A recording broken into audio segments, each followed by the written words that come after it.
partage d'astuces. Si vous tapez The Last of Us sur Google et vous cliquez sur le champignon que vous allez trouver sur l'écran, vous allez voir une petite animation. Si à votre pizzeria, vous tapez dans votre menu The Last of Us, ne mangez pas la pizza. Soit on meurt en héros, soit on vit assez longtemps pour se voir endosser la peau du méchant. Pour ce genre de choses, il existe des hommes comme moi. Il t'arrive de saigner. Vous pouvez respirer, vous pouvez cligner des yeux, vous pouvez pleurer.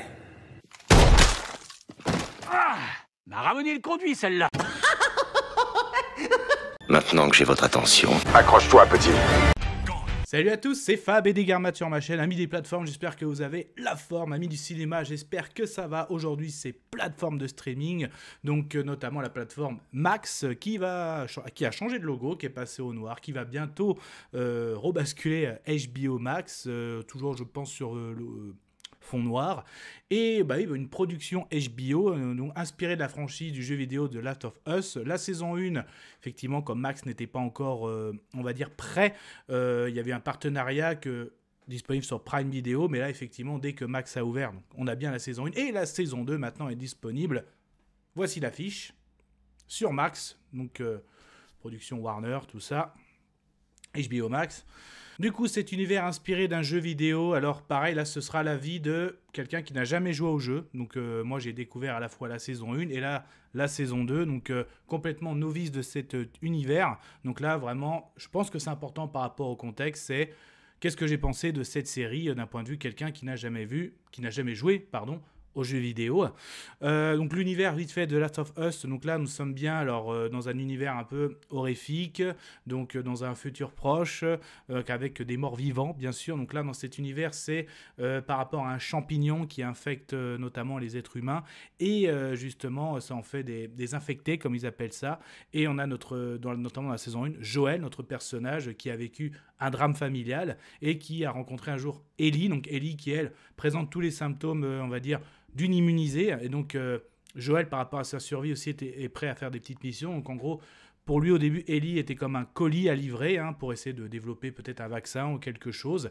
Et en fait parmi cette saison 1 à la fois cette aventure, il y a eu des rencontres et avec un final, notamment un lien qui s'est développé entre Joël et Ellie comme un lien père-fille. Donc voilà un petit peu ce que je retiens, notamment ce champignon qui arrive à communiquer, notamment dès qu'on voit quand c'est juste sous forme à la fois mais végétale, qui arrive même à communiquer avec des infectés.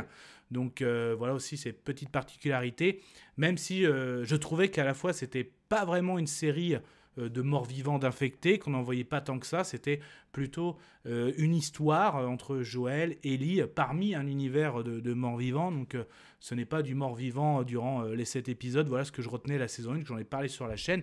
Cette saison 2, donc ça se passe plusieurs années après les événements de la saison 1. Donc Joël a sauvé Ellie.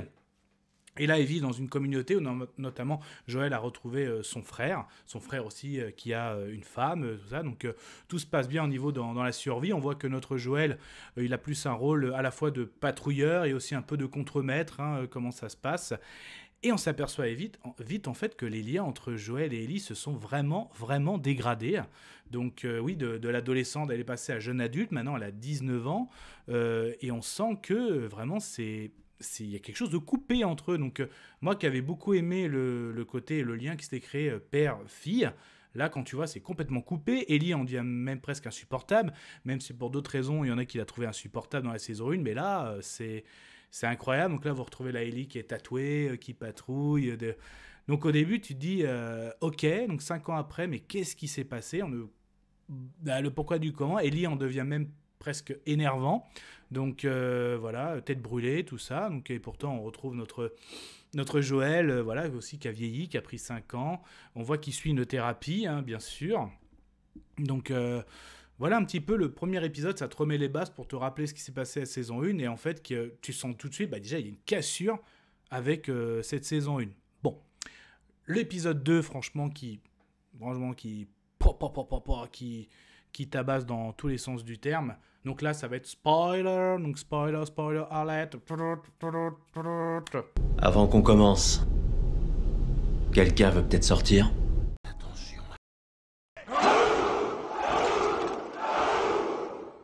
de catégorie 3. Faut que je vois ça. Là, ça rigole plus. Donc voilà, après le générique, là, je vais spoiler quand même. Oui, c'est assez tragique. On assiste directement à la mort de Joël.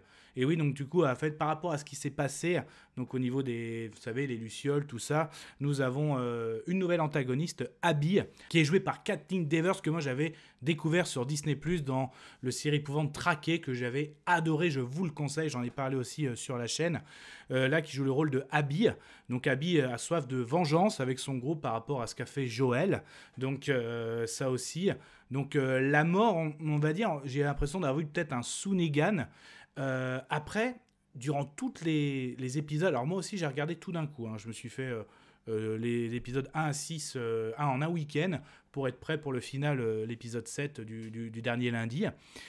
Et donc du coup, en fait, j'ai eu des sensations, qu'est-ce que je viens de voir, à chaud, et les lendemains, parce qu'en gros, je me faisais 2 par 2, 2 un soir, 2 un midi, bon, enfin, je ne vais pas vous raconter ma vie, mais j'avais des sensations à froid, donc c'est pour ça, et je trouve cette série très quali, aussi bien casting, environnement, scène, tout ça. Et là, quand je reviens à cette scène, donc le jeu d'actrice est très très bon, bien sûr. Ouais, un petit peu, j'avais une sensation de sous-Negan, voilà. Donc oui, elle tabasse à mort Joël, et ça se finit sous les yeux de Ellie. Et en fait, après, c'était mon avis que quand je m'étais fait les 2 premiers épisodes, premier épisode, on te rend Ellie insupportable, et Abby comme une antagoniste, et à la fois, Abby, faut à la fois la détester, parce qu'elle tue Joël, un personnage qu'on peut tous aimer, hein, que beaucoup, moi j'aime d'ailleurs, et beaucoup aiment, mais à la fois, quand on te rend Ellie insupportable et Abby, tu sens une petite montée comme une dualité. Alors je rappelle, moi j'ai pas vu le jeu, donc je sais pas si vraiment dans le jeu ça va là-dessus, même si j'avoue, j'ai un peu discuté avec une amie que j'embrasse sur les réseaux, une abonnée, mais qui est à la fois très bienveillante avec moi, parce que à la fois, elle me dit des choses sans me spoiler, sans me dévoiler le jeu. Elle me laisse vraiment la totale découverte, et j'apprécie d'ailleurs ce type d'échange avec les abonnés, tout ça. Et donc, même si je pose des questions, mais ça sent le duel et tout, bah, tu verras, et tout ça. Donc, et ça sent justement, moi, je trouve comment ça a été monté, ces 2 premiers épisodes. T'as l'impression que tu détestes, on te fait tout pour détester un peu Ellie, comment elle est avec Joël, c'est injuste, voilà. Et là, quand vraiment il est mort, comment il est tué, mais Abby, tu vas la détester sur le coup, ça c'était à chaud, je déteste Abby, mais après, à froid, je me suis dit, putain, ça va sentir le bon duel, quoi, je sens, voilà, le bon duel, je parle pas de la marque de légumes, hein, voilà, je parle vraiment un bon duel, ni dernier duel, le film, bon, je dérive trop. Et d'ailleurs, dans cet aussi épisode 2, la scène d'attaque, et oui, je rappelle, ils avaient trouvé dans des tuyaux les fameux champis, et ça communique, et là on a la scène d'attaque qui est excellente, que ce soit attaquer le fort, on a un énorme antagoniste, et ça finit à coups de lance-flamme, il y a même de l'attaque de chiens, c'est vraiment une très belle attaque, d'infectés, de morts vivants, là-dessus c'est on en prend plein les yeux, donc c'est un super épisode. Donc là-dessus, ça c'est clair. Bah déjà, au niveau casting, donc Bella Ramsey, bien sûr, toujours dans le rôle de Ellie. Dans le rôle de Joël, toujours Mr. Pedro Pascal. D'ailleurs, pareil, au niveau de VF, Pedro Pascal qui est toujours doublé par Monsieur Boris Hellinger, notamment celui qui double Statham, Ben Affleck. C'est très très très quali. On retrouve aussi Jesse, c'est un peu comme il fait partie du conseil. Vous savez, ils ont un conseil où ils choisissent un peu de tout, aussi bien de la bouffe, du bâtiment, comment les infecter. Lui, il est à la fois dans le conseil, un petit peu comme le prof de combat ou l'instructeur de Ellie, lui qui est doublé par Adrien Antoine. Et joué par Young Massimo. Et après aussi, dans les épisodes qui suivent, on va découvrir d'autres communautés. Il y a le Front de Libération de Washington, donc là on voit avec l'espèce de logo du loup, les séraphites, donc, et même d'ailleurs justement, quand Ellie a demandé avec le conseil, pas vengeance contre Joël et les autres, parce qu'ils ont mis plusieurs semaines à se remettre de ce gros carnage, en fait elle va y aller justement avec...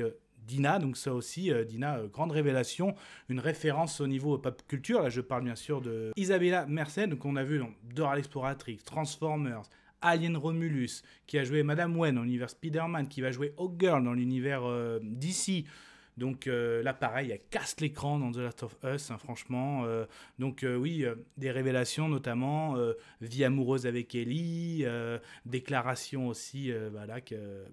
Elle va déclarer sa grossesse à Ellie. Elle va découvrir aussi que Ellie est une immunisée. Donc, il y a un lien qui va se faire entre les deux. Bonne scène aussi, à un moment où ils sont coursés par des infectés dans une espèce de transport en commun, tout ça. Jusqu'à Ellie qui va se retrouver dans les sous-sols d'un hôpital avec une très belle scène avec des infectés, justement. Là-dessus, il n'y a rien à dire. L'immersion, tout ça, elle est vraiment très très bien. Pareil au niveau du casting, notamment chez No Wolf, on a, il est capitaine Isaac Dixon, joué par Jeffrey Wright, notre Jim Gordon de l'univers The Batman. Donc lui, pareil, il est doublé par Jérémy Covillo, qui joue, il double Negan, il double Dominic Doctor Strange, il double Tom Hardy. Donc pareil, ceux qui sont fans de la VF, c'est de la VF très quali aussi. Donc là-dessus, c'est vraiment très sympa. Donc après, moi, j'ai commencé à décrocher un petit peu, arrivé à l'épisode 5. L'épisode 6, moi, je suis pas fan de flashback, mais ce flashback, il est important. Tu comprends pourquoi le lien a été cassé entre Joel et Ellie. Franchement, là-dessus, Joel qui est très carré sur les règles, en fait, il y a quelqu'un qui s'est fait mordre. Et voilà, quand il s'est fait mordre, avant que ça se propage, on doit l'exécuter. Vous savez, il y a des symptômes, hein, la main qui tremble, tout ça. Et lui dit, il n'a pas encore les symptômes. Et lui, dire au revoir à sa femme, laisse-le voir sa femme. Ok, va chercher les chevaux. Et là, il l'exécute, hein, la scène d'exécution. Pas un bruit, tu vois les oiseaux qui s'envolent et tout. Et il ramène quand même le cadavre. Et en fait, on s'aperçoit qu'on l'a vu dans sa première séance, que oui, que c'était bien la psychologue, l'équivalent de la psychologue de la communauté, qui faisait la thérapie à Joël. Donc elle l'avait dit, hein, comme quoi elle avait bien tué. Et là, on a les circonstances et aussi les révélations. Ce que Joël lui avait dit, voilà, il s'est fait mordre, il te disait qu'il t'aime, voilà, il s'est même suicidé parce qu'il voulait pas t'infecter. Et en fait, Ellie, elle révèle, tu mens, Joël, devant tout le monde, devant la personne concernée, enfin la psychologue, le frère de Joël, tu mens, il voulait revenir, dire au revoir à sa femme, il avait le temps, il n'avait pas encore de symptômes. Et donc là, c'est là qu'il y a eu la cassure entre Joël et Ellie. Donc pareil, au début, à chaud, cet épisode, déjà, que j'avais décroché avec le 5, le 6, moi qui n'ai pas fan des flashbacks, mais après, à froid, il est vraiment nécessaire, et ça monte pour le final. Le final, je reste mystérieux, voilà, normal. Mais en gros, j'ai vraiment adoré cette saison 2. Vraiment, ça continue à monter par rapport à la saison 1. Moi, justement, qui étais un peu déçu, mais je ne connaissais pas cet univers. Pour moi, au début, je m'attendais vraiment à une série de morts-vivants, d'infectés. Alors, c'est pas ça, vraiment. C'est une histoire, des personnages qu'on s'attache et qu'on s'empoisonne de Champy. Pas tous, heureusement. Mais voilà, ils ont des histoires, tout ça. Un petit peu comme The Walking Dead, tu t'accroches à toutes ces histoires. Voilà, même si... après, pareil, dans Walking Dead, les zombies étaient beaucoup mis en avant au début, mais les personnages sont ressortis. Après, justement, on voyait un peu moins de zombies, et c'est ça qu'il faut trouver le juste milieu.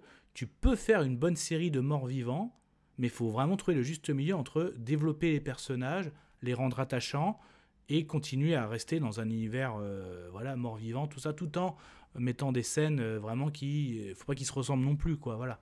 Donc, pour moi, c'est réussi, voilà. Donc, Warner a bien son Max, HBO, Max, on les suit plus. Pour moi, ils ont bien leur série d'adaptés de jeux vidéo. On sait que Prime va aussi Fallout, la saison 2 va arriver en cette fin d'année, 2025. Donc pour moi, c'est une réussite. Ça va continuer, ça a été annoncé. Mon avis sonore, pour moi, c'est... Je suis content, je vomis. Mais ça, c'était que mon avis. Faites votre propre avis. À vous de juger.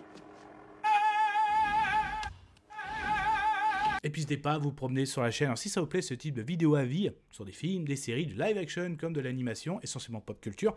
Là, on était sur de l'horrifique, mais ça peut être super-héroïque, fantasy, science-fiction. Vous allez sur ma page d'accueil ou vous cliquez sur le lien s'abonner, c'est gratuit. Et d'ailleurs, est-ce que vous avez aimé la saison 1 ?